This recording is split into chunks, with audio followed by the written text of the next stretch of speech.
In 2015, the UN launched a new set of Sustainable Development Goals, and one of them related to gender equality and participation in the workforce. A great many other of them, which many of your companies as well as you as individuals work on, related to other, what I would say, foundational resources that we need for stable, healthy economies to go. Access to water, road infrastructure, partnerships as a concept and binding between companies. When we looked at each one of them in collaboration with the UN and the Gates Foundation, we found some of them were quite well documented and underpinned, like water.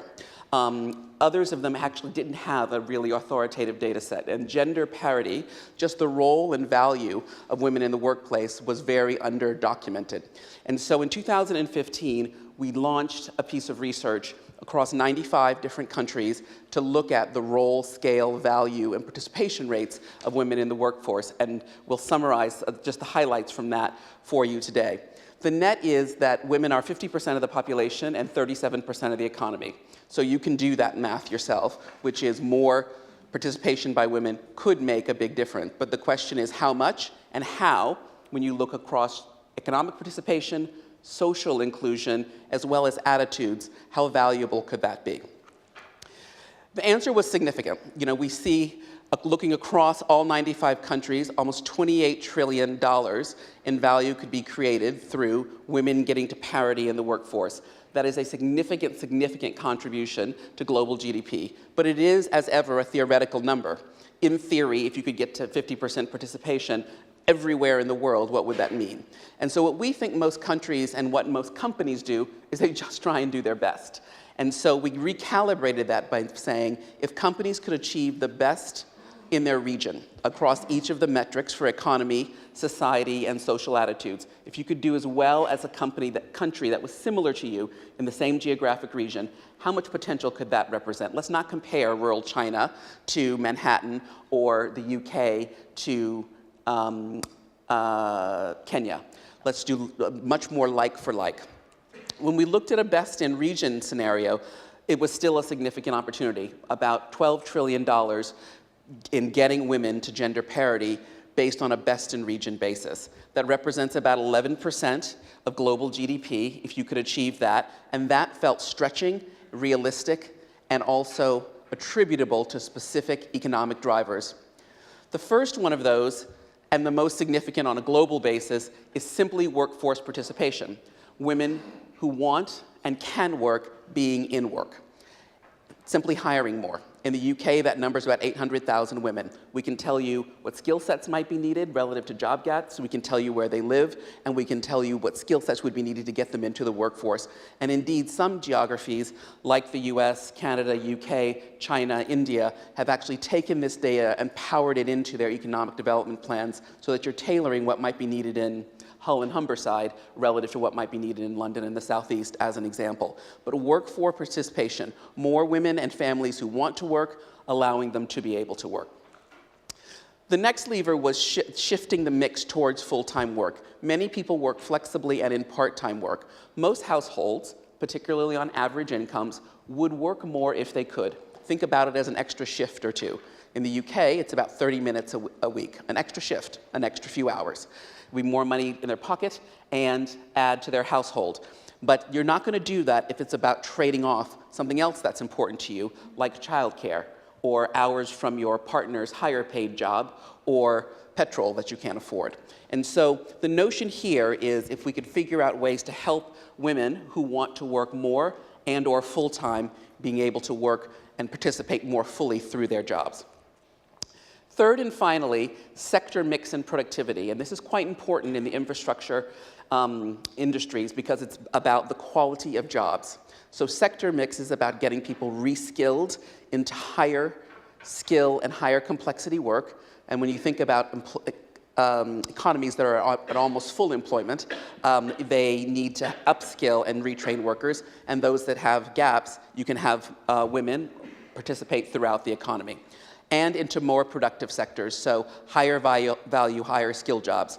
And if you want to close the gender pay gap, or have that be more competitive, you need to have more women in leadership, and they need to be in higher paid and more productive roles.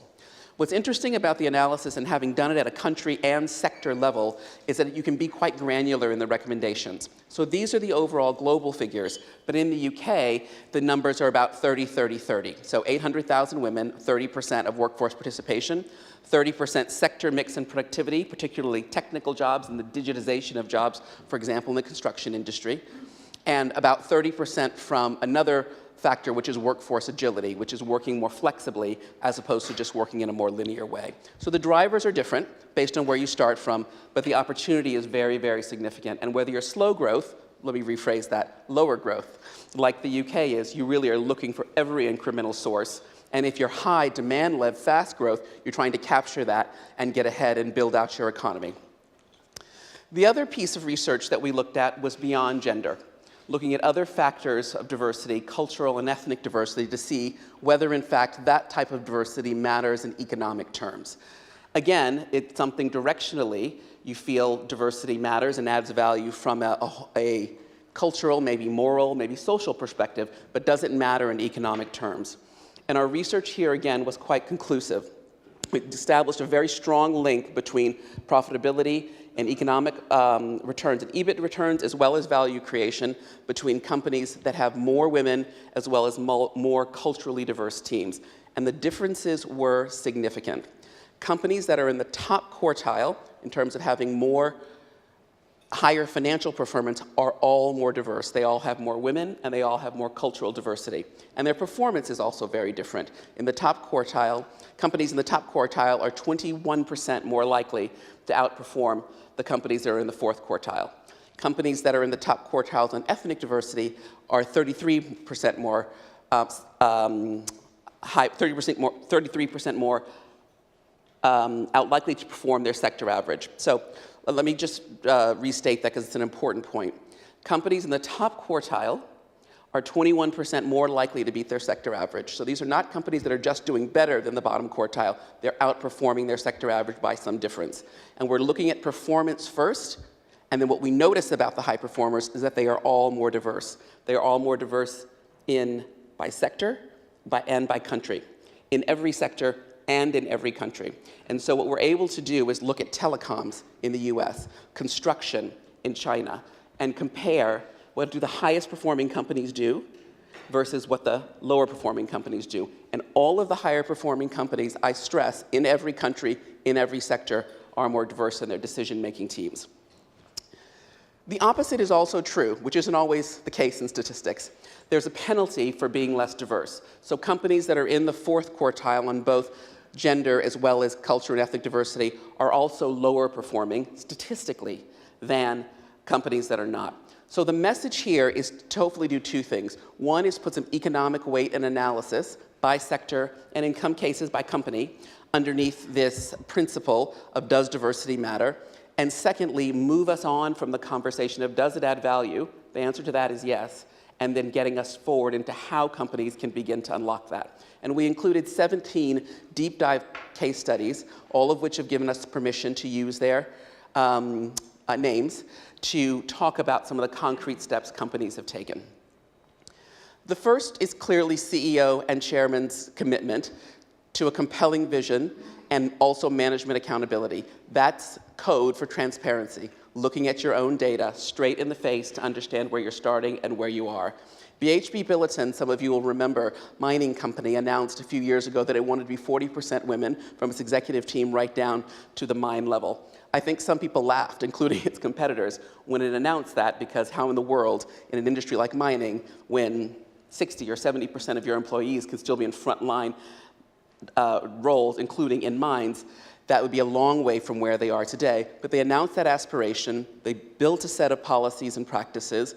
They have followed up with a number of specific recruiting, retention, development initiatives, including going all the way back into spurring engineering with girls and all kinds of things that some of your companies do as well, but it did it quite systematically.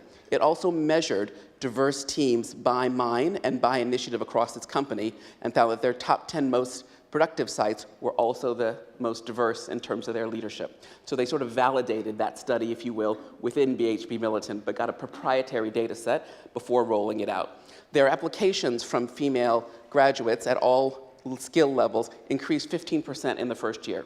So I don't know if that's going to get them fully to the goal that they've set, but it shows a seriousness that at least told those applicants this might be a place that I'd want to apply. And if you're competing for, say, female engineering talent or female data scientists or female maintenance talent, the fact that they feel like they're at a company where they could feel welcome and the CEO takes it seriously is absolutely the starting point.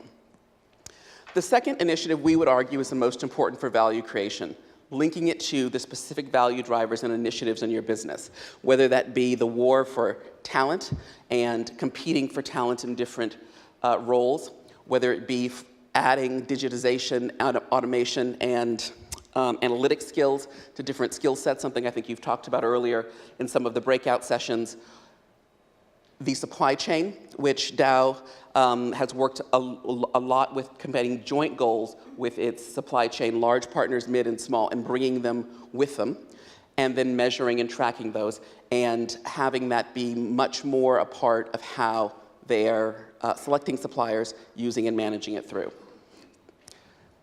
Third is really having, like any initiative within your companies, managing it, with all of the project and program discipline that you use in any of your infrastructure projects, applying that to these initiatives. There's literally not a company in our top quartile of performance who has not followed these things up in a disciplined way. Lockheed Martin is a very good example with respect to talent. It literally invites any and all veterans who think they might want to apply to Lockheed Martin to, one, have their family be in touch for support services, guaranteeing them an interview when they come back from services, being clear that they're doing that independent of cognitive or physical ability, and then still providing job support placement even if they don't hire them. And they apply those same principles across each of the talent groups they're trying to particularly win. That's just one example where they're taking the policies and practices, what we say we want to do, and matching it to what the company's actually doing.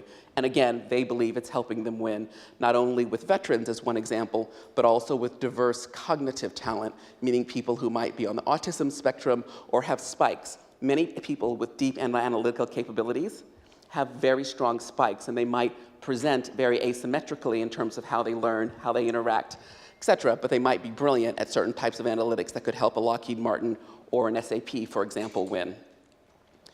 And then last but not least, allowing your projects and companies to tailor for impact. One size never fits all, and you'll see, for example, with Highways England, as they try and meet some of their goals, they're going project by project across the country. They've set up a diversity and inclusion index, both about the impact their projects are having on the local community and their contribution to public good, but also in terms of the input, so the diversity of the supplier base, diversity of the workforce. And they're using that analytic tool to be able to track and measure, but also have a little bit of healthy internal competition while showing the government that they're meeting their inclusion and supply diversity targets.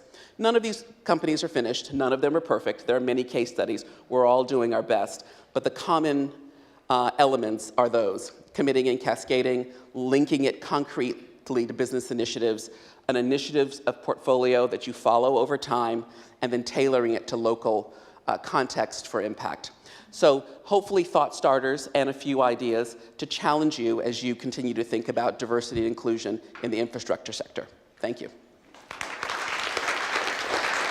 Welcome to GII.